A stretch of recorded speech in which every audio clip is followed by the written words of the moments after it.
Simple economics of wealth and productivity do not indicate which urban areas can sustain healthy growth. What's clear is the action is outside of London. Anyone looking to make money in real estate naturally looks for growth. Farmland and urban brownfields generally do not provide as good a return on investment as they might if the land is granted a change of use to residential or commercial zoning. That's why individuals who work through such schemes as joint venture land opportunities typically are drawn to areas of growth.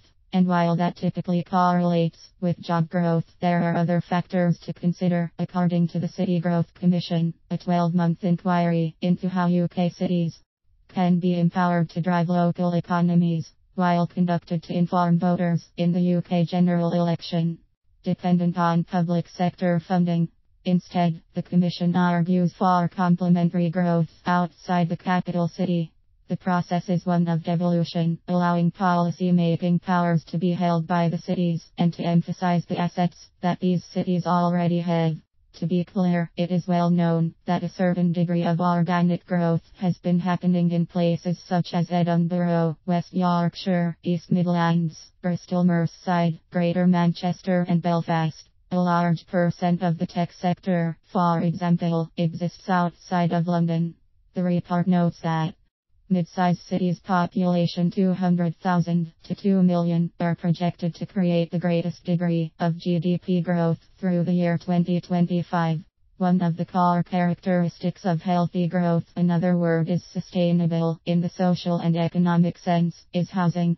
The Commission findings on this include the following. Increasingly urban population, already about half the UK population lives within the 15 largest metros. The Commission preferred use of metropolitan area measures, which go beyond official city borders. There is little reason to expect this trend will not continue.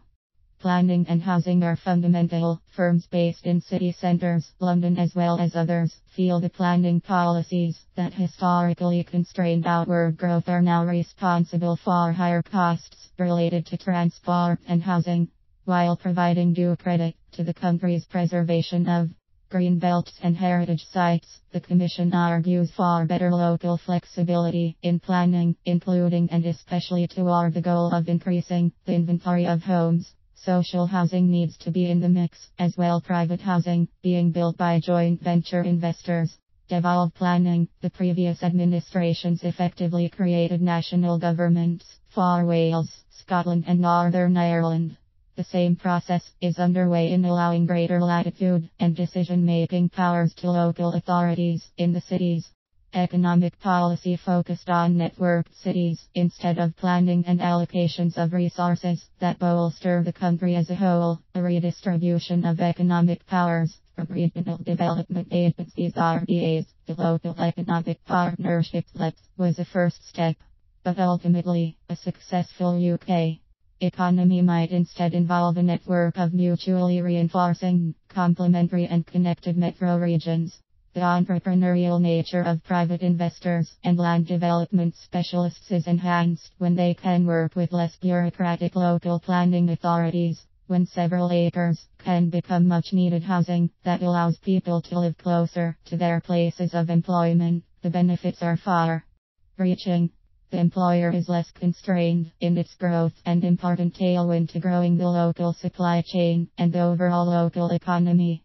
Would-be investors in real estate need to focus on macro and microeconomic factors, not the least of which are their own wealth-building strategies. That is information that should be discussed with an independent financial advisor.